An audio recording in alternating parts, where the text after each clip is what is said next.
दो काली तीन गोरी बहू का पहला करवा चौथ। हेलो कविता, मैं संदीप बोल रहा हूँ। तुम मेघा के साथ शिव मंदिर में आ जाओ। पर संदीप, मेरी बात तो सुनो। इतने में संदीप फोन रख देता है। कविता की बात अधूरी रह जाती है। थोड़ी देर में चारों मंदिर आते हैं। आखिर बात क्या है संदीप, तुम इतने परेशान क्यों लग रहे हो? कविता के पूछने पर संदीप उसे पूरी बात बताता है। कादम्बरी देवी सोफे पर बैठी होती है, तभी पंडित जी दरवाजा खटखटाते हैं। अरे पंडित जी, आइए ना। कादम्बरी जी, जैसा आपने कहा था आपके पांचों बेटों के लिए ठीक वैसे ही रिश्ते ढूंढ कर लाया हूँ। ये देखिए। अरे वाह पंडित जी, लड़कियां तो बड़ी ही गोरी सुंदर हैं, पर इनके घर वाले दहेज तो देंगे ना? दहेज की तो आप बिल्कुल भी चिंता मत कीजिए। कादम्बरी जी पांचों पैसे वाले अमीर खानदान से हैं। फिर तो आप फौरन बात चलाइए। मेरी तरफ से तो ये रिश्ता पक्का है। मगर हमें ये रिश्ता मंजूर नहीं है। माफ करना माँ, मगर मैं कविता को चाहता हूँ और उसकी जगह अपनी जिंदगी में मैं और किसी को नहीं दे सकता माँ। हाँ माँ, मैं भी सिर्फ मेघा से प्यार करता हूँ। दिमाग खराब हो गया है तुम दोनों का। दो कौड़ी के प्यार के चक्कर में। मगर मैं तुम दोनों की बेवकूफी के चक्कर में घर आया अच्छा खासा अमीर रिश्ता हाथ से जाने नहीं दूंगी। तुम्हें इन्हीं लड़कियों से शादी करनी होगी। इसके बाद संदीप और अक्षत कविता और मेघा के साथ 7 फेरे लेकर उनकी मांग में सिंदूर भरकर उन्हें घर ले आते हैं। जैसे ही दोनों आगे बढ़कर कादम्बरी के पैर छूने की कोशिश करते हैं, तभी कादम्बरी उन्हें बहुत सुनाती है। दूर हटो मुझसे, नहीं मानती मैं तुम दोनों को बहू, और ना कभी इस जिंदगी में मानूंगी, समझी? दोनों बहुओं के काले रंग के चलते कादम्बरी उन्हें बहुत सुनाती है और उनका स्वागत भी नहीं करती। और कुछ दिनों में अपने तीनों बेटों की शादी अमीर घर की गोरी घमंडी कीर्ति, पल्लवी और नताशा से करके उन्हें बहू बनाकर घर ले आती है और बड़े ही धूमधाम से उनका स्वागत करती है। आओ मेरे घर की लक्ष्मियों, तुम्हारे ससुराल में तुम्हारा स्वागत है। जैसे ही तीनों गोरी बहुएं गृह प्रवेश करती हैं, तभी ऊपर से ढेर सारे गुलाब के फूल बरसते हैं। अरे वाह सासू माँ, आपने तो हम तीनों बहू का स्वागत बड़े अच्छे से किया है। अब मेरी तीनों बहुएं लाखों में एक हैं, तो स्वागत भी तो अलग सा बनता है ना। अपनी गोरी बहुओं की मुंह दिखाई के लिए कादम्बरी घर में बड़ी सी रिसेप्शन पार्टी भी रखती है। इसी तरह से समय गुजरता है। तभी एक दिन मेघा को पोछा लगाते देखकर कीर्ति कहती है, सासू माँ, करवा चौथ आने वाला है ना? मुझे करवा चौथ याद है मेरी प्यारी बहू। आखिर शादी के बाद तुम तीनों का ये पहला करवा चौथ जो है। माँ जी, आप शायद भूल गई हैं, आपकी 3 नहीं बल्कि 5 बहू हैं। देखा मम्मी जी, हमारी काली जेठानी हमसे कितना जलती हैं। तभी तो जल जल कर बेचारी कोयले की भट्टी जैसी हो गई हैं। तीनों गोरी बहू के मुंह से अपने काले रंग का इस तरह से मजाक बनता देखकर मेघा की आंखों में आंसू आ जाते हैं। वहीं कादम्बरी अपनी तीनों गोरी बहुओं को बड़ी ही खुशी से करवा चौथ की खरीदारी के लिए लेकर जाती है। सासू माँ, मैं तो करवा चौथ के लिए स्पेशल चांदी की भारी सी थाली लूंगी। मैं तो पहले अपने लिए महंगी सी साड़ी, उसकी मैचिंग की ज्वेलरी और फिर मेकअप का सामान। हाँ हाँ मेरी प्यारी गोरी बहू, सब कुछ ले लेना। अब चलो भी। अपनी सास और गोरी बहू को बाजार जाता देखकर दोनों काली बहू बड़े मन से कहती हैं, माँ जी, हमें भी करवा चौथ के लिए सामान लेना है, क्या हम दोनों भी आपके साथ चलें? तभी सास अपनी दोनों काली बहू को गुस्से से दांत पीसते हुए कहती है, तुम दोनों काली कलूटी बैंगन लूटी के भेजे में भूसा भरा हुआ है। इतना भी नहीं पता कि किसी को बाहर जाते हुए टोकते नहीं है। तुम्हें अपने साथ ले जाकर मुझे अपनी तीनों चांद के टुकड़े जैसी बहू की बेइज्जती नहीं करवाना। ये बात दोनों काली बहू के दिल पर लगती है और उनके जाने के बाद वह दोनों फूट फूट कर बहुत रोती हैं। क्यों कविता, आखिर शादी के बाद हम दोनों का भी तो ये पहला करवा चौथ है, फिर भी माँ जी हमारे साथ इतना फर्क कर रही हैं, सिर्फ इसलिए कि हम काली हैं। हाँ मेघा, दिल छोटा मत करो, देखना एक ना एक दिन माँ जी खुद हमें अपना लेंगी। कादम्बरी अपनी तीनों गोरी अमीर बहू के लिए करवा चौथ पर उनकी फरमाइश की महंगी महंगी साड़ियाँ, चूड़ियाँ, सैंडल, पर्स और मेकअप खरीदती है और काफी रात को वो घर आते हैं। मार्केट में करवा चौथ की शॉपिंग करके कितना मजा आया ना। माँ जी, करवा चौथ की शॉपिंग तो हो गई, मगर हम मेहंदी किससे लगवाएंगे और करवा चौथ का मेकअप कहाँ करवाएंगे? बहू, मैंने तुम तीनों के लिए पहले ही मेहंदी वाली और ब्यूटी पार्लर वाली को बुक कर दिया है। कल तुम्हें मेहंदी लगाने वाली आ जाएगी। अगली सुबह तीनों बहुएं सज धज कर मेहंदी लगवाती हैं। यार पल्लवी, नताशा आज एक बार भी अपनी काली जेठानियों को परेशान नहीं किया, तो अब कर लेते हैं। जेठानी जी, अरे ओ काली जामुन, कहाँ हो? अरे ओ जली उपली सी शक्ल की, यहाँ आओ दोनों। क्या हुआ नताशा, तुम्हें कुछ चाहिए क्या? यहाँ आओ और हमारे पैर दबाओ। सुना नहीं तुम दोनों ने? मेरी बहुओं के पैर दबाओ। तीनों गोरी बहू सोफे पर ठाट से बैठकर मेहंदी लगवाती हैं और बेचारी काली बहुएं उनके पैर दबाती हैं। तभी मेघा कहती है, कितनी प्यारी मेहंदी लगाई है माँ जी, क्या देवरानी जी के बाद हम दोनों भी मेहंदी लगवा लें? बिल्कुल भी नहीं, मैं तो तुम दोनों काली कलूटी पर एक खोटा सिक्का भी खर्च ना करूं, और वैसे भी तुम्हारे काले मैले हाथों पर मेहंदी तो छुपी जाएगी, दिखेगी भी नहीं, तो क्यों मुफ्त के पैसे खर्च करना? ये सुनकर तीनों गोरी घमंडी बहुएं मेघा कविता पर हंसने लगती हैं। तभी शाम ढले कविता पार्क से मेहंदी के पत्ते तोड़कर लाती है और दोनों बस सिलबट्टे पर पीसकर अपने हाथों पर टिक्की छाप लेती हैं। तभी सुबह के 4 बजे कादम्बरी गोरी बहुओं को सरगी की थाली देती है।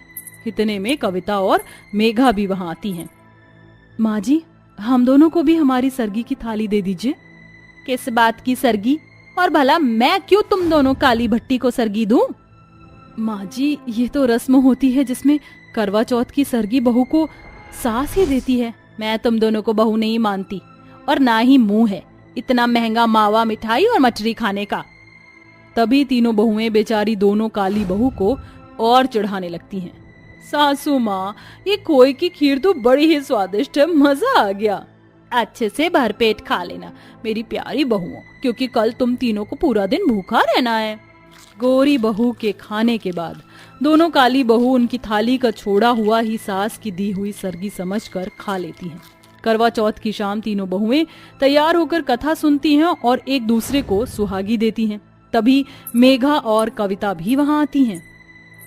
देवरानी, आप दोनों हमारी भी सुहागी ले लीजिए। हम ये 2 कौड़ी का सस्ता आलता बिंदी नहीं लगाते, इसे तुम ही रखो। हाँ। तीनों घमंड में मना कर देती हैं, जिसके बाद वो दोनों अपनी सुहागी माँ पार्वती के चरणों में चढ़ाती हैं। तभी चांद निकल आता है। पल्लवी, कीर्ति, देखो चांद निकल आया। जाओ बहू, जल्दी से तुम तीनों अपना अपना व्रत तोड़ लो। देखो तो सुबह से भूखे रह रहकर तुम्हारा चेहरा कितना मुरझा गया है। और तुम दोनों जाकर मेरी गोरी बहू के लिए गर्मा गर्म पूरी तलो, बाद में खोलना अपना व्रत, चांद कहीं भागा नहीं जा रहा। जी माँ जी।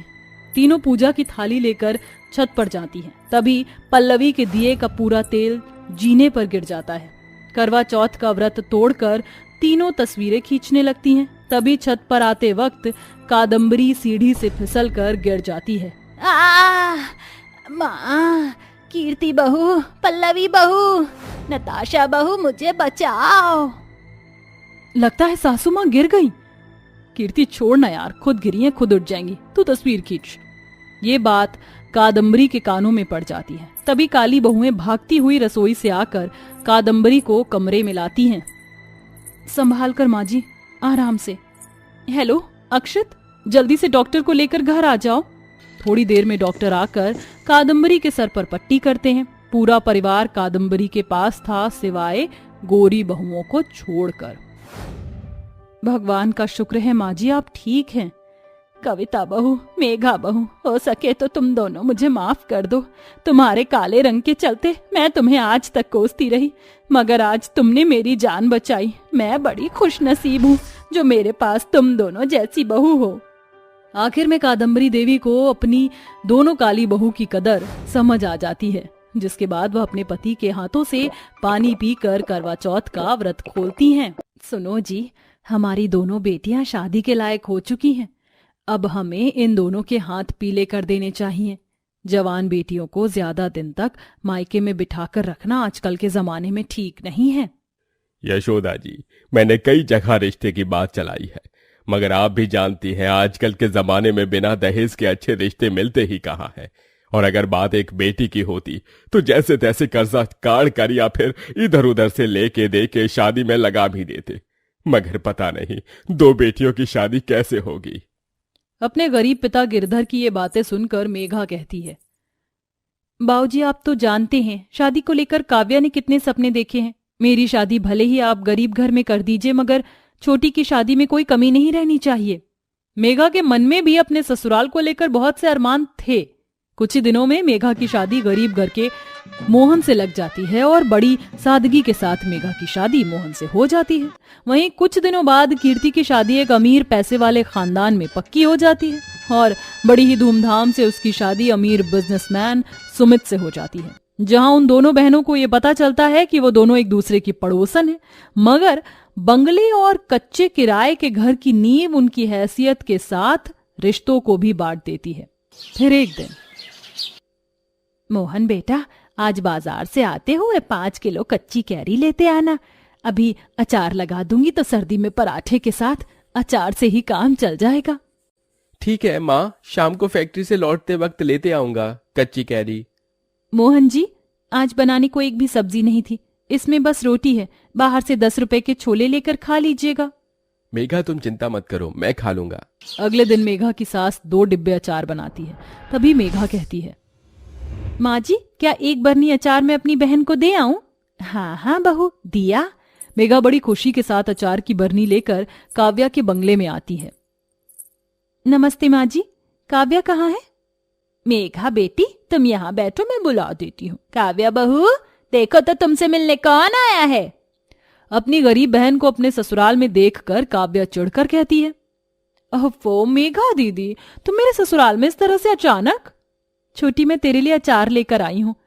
अब देख, एक तो हम दोनों पड़ोसी और ऐसे में हम दोनों सगी बहनों का ससुराल इतने पास है तो आना जाना तो लगा ही रहेगा। खैर ये अचार का एक फांक चक्कर तो देख कितना चटपटा है। ये बोलकर मेघा जैसे ही बरनी से एक अचार निकाल कर काव्या को खिलाने की कोशिश करती है, तभी वह गुस्से में अचार जमीन पर फेंक देती है और बड़े ही घमंड से उसे झाड़ती है। नहीं खाना मुझे गरीबों वाला अचार। मेरा ससुराल तुम्हारे पास है, इसका मतलब ये नहीं मेघा दीदी कि तुम जब मन किया मुंह उठाकर मेरे ससुराल चली आई। और ये कैसी गरीबों वाली सस्ती सी साड़ी पहनी है? तुमने क्यों अपनी बहन के अमीर ससुराल में बेइज्जती करवाने पर तुली हो? अपनी बहन काव्या के मुंह से इतना सब सुनकर मेघा की आंखों में आंसू आ जाते हैं और वो इसके आगे बिना कुछ बोले अपने घर लौट जाती है, जहां थोड़ी देर में कुछ मजदूर मोहन को घर लेके आते हैं। हे भगवान, हाजी ये क्या हुआ आपके पैर में? भाभी जी, मोहन फैक्ट्री मां मशीन पर काम करत रहे, तभी कछु मजदूरन के हाथ से छुटकर मशीन ई के पैर पर गिर गई। मशीन बड़ी चौक थी इसलिए इका एक पैर ना ही रहा। उस पल मेघा की जिंदगी में जैसे दुखों का पहाड़ टूट पड़ा था। अब घर की सारी जिम्मेदारियां पूरी तरह मेघा पर आ गई थी। ऐसे में घर का खर्च चलाने के लिए वो मजबूर होकर कुछ घरों में झाड़ू पोछा करने के साथ साथ कोठी में रोटी बनाने का काम भी करने लगती है। वहीं दूसरी तरफ काव्या की जिंदगी ऐशो आराम में बीत रही थी। जब एक सुबह अपने पति को सूट बूट पहना देखकर उससे प्यार जताते हुए वो कहती है, इतना रेडी शेडी होकर कहाँ जाया जा रहा है जनाब? काव्या, मैं ऑफिस के सिवा कहाँ जाऊंगा? सुमित देखो, आईने में हम दोनों की जोड़ी कितनी सुंदर लग रही है। आई मीन टू से मैं तो सुंदर हूं ही, मगर तुम भी कुछ कम नहीं। गुजरते समय के साथ करवा चौथ आ जाता है।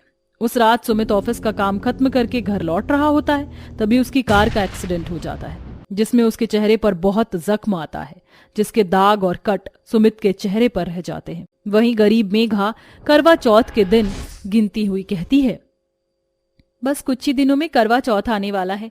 मैं अटूट श्रद्धा और भक्ति से मोहन जी की लंबी उम्र के लिए करवा चौथ का व्रत रखूंगी। क्यों ना मैं इस करवा चौथ पर सुहागनों को मेहंदी लगाऊं, इससे मेरी थोड़ी बहुत कमाई भी हो जाएगी और मुझे सुहागनों का आशीर्वाद भी मिल जाएगा। गरीबी के चलते मेघा बाजार के चौक पर बैठकर औरतों को करवा चौथ के लिए मेहंदी लगाने लगती है। वहीं सुमित बड़ी ही उम्मीद से अपनी बीवी काव्या से कहता है, काव्या, 2 दिन बाद करवा चौथ है, तो मेरे लिए करवा चौथ का व्रत रख रही हो ना? इस पर काव्या बड़े ही घमंड से अपनी खूबसूरती पर इतराते हुए कहती है, मैं और तुम्हारे लिए करवा चौथ का व्रत रखूं? शक्ल देखी है तुमने अपनी? हाँ। मगर काव्या, कल तक तो तुम मुझसे बहुत प्यार करती थी। मैं जिस सुमित से प्यार करती थी वो स्मार्ट डैशिंग बंदा था। अब बात कुछ और है। जाकर एक बार अपना ये कटा फटा चेहरा शीशे में देखो। घिन आती है मुझे तुमसे। दरवाजे पर खड़ी काव्या की सास ये सब सुन लेती है और कहती है, काव्या बहू, शादी के बाद ये तुम्हारा पहला करवा चौथ है और हर सुहागन को अपने पति की लंबी उम्र के लिए व्रत रखना ही पड़ता है। अजीब जबरदस्ती है। मेरा मन नहीं है तो मैं क्यों रखूं व्रत? करवा चौथ नहीं हो गया कि कलेश हो गया। ठीक है बहू, कम से कम लोगों को दिखाने के लिए झूठ मूठ में ही सही हमारी इज्जत रख ले। फाइन, रख लूंगी, अब खुश। काव्या महंगी मेहंदी वाली से अपने दोनों हाथों पर भरी हाथों की मेहंदी लगाती है। उसकी सास उसे करवा चौथ की सरगी में बड़े ही अरमानों से लाल रंग की महंगी सी साड़ी, सुहाग और श्रृंगार के सामान के साथ मेवे, मखाने, मठरी से भरी थाली देती है। वहीं गरीबी के चलते गंगा अपनी बहू को सरगी में थोड़ी सी सिवई बनाकर देती है। तेरी इस गरीब सास के पास देने को ज्यादा तो नहीं, मगर इसे ही अपनी सरगी समझ ले। बहुत बहुत शुक्रिया माँ जी, मेरे लिए यही बहुत है। और अगर मेरे पास कुछ नहीं होता तो भी मैं मेरे मोहन जी की लंबी उम्र के लिए ये करवा चौथ का व्रत जरूर रखती। अपनी गरीब पत्नी के मन में अपने लिए इतना प्यार भरा देखकर मोहन रोते हुए कहता है, मेरा एक पैर क्या चला गया, कितना लाचार हो गया हूं मैं। तुम्हें करवा चौथ के लिए एक साड़ी भी नहीं दिला सका और न ही खुला खर्चा दे सका। मोहन जी, मेरा श्रृंगार तो आपसे है, आप ही मेरा गहना है और मैं बहुत खुश नसीब हूं जो मुझे आप जैसा पति मिला है। मोहन के एक पैर कट जाने के बाद भी मेघा का प्यार उसके लिए जरा भी कम नहीं होता। करवा चौथ के दिन सुमित अपनी पत्नी काव्या के लिए करवा चौथ का व्रत रखता है। वहीं काव्या करवा चौथ पर सारा दिन अपने पति को कोसती रहती है। इस तरह से मुझे घूरने की कोई जरूरत नहीं है। तुम्हारी शक्ल देखकर मुझे घिन आ रही है। और मत भूलो, ये करवा चौथ एक ढोंग है, समझे? हाँ। सभी दरवाजे पर सुहागी की थाली लिए खड़ी मेघा सब कुछ सुन लेती है। सुमित जी, क्या काव्या ने जो कहा वो सच है? काव्या, क्या सच में तुमने सुमित जी के लिए करवा चौथ का व्रत नहीं रखा? हाँ, नहीं रखा, क्योंकि ये कोई हूर का परा नहीं जिसके लिए मैं भूखी प्यासी रहूं। इस शादी को मैं घिस पिट कर निभा रही हूं। काव्या, ये तुम कैसी बातें कर रही हो?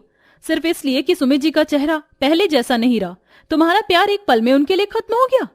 प्यार दिल देखकर किया जाता है, शक्ल से नहीं। और करवा चौथ पति पत्नी के प्यार का अटूट बंधन है। मेरी बहन, काश कि मैं जो देख पा रही हूं तुम भी देख पाती कि सुमित जी तुमसे कितना प्यार करते हैं। मेघा की बातें काव्या की आंखें खोल देती हैं और वो अपने पति के नाम का 16 श्रृंगार करके करवा चौथ की पूजा करके अपनी गलती के लिए माफी मांगती है। चौथ माता, मैंने जो गलती की उसके लिए मुझे माफ कर देना और मुझे ये वर देना माँ कि इस जन्म और आने वाले 7 जन्मों में मैं अपने सुमित की ही सुहागन बनूं। सुमित जी, मुझे माफ कर दीजिए, मैंने आपके लिए करवा चौथ का व्रत अच्छे से नहीं रखा। मगर मैंने तुम्हारे लिए करवा चौथ का व्रत रखा है काव्या। अपने पति को पानी नहीं पिलाओगी? आपने मुझे बताया भी नहीं कि आप मेरे लिए भूखे हैं, इतना प्यार करते हैं मुझसे। ये कहते हुए काव्या की आंखों में खुशी के आंसू बहने लगते हैं। वहीं मेघा भी पति के साथ करवा चौथ मनाती है। इस तरह दोनों अमीर गरीब बहनों का पहला करवा चौथ बीतता है।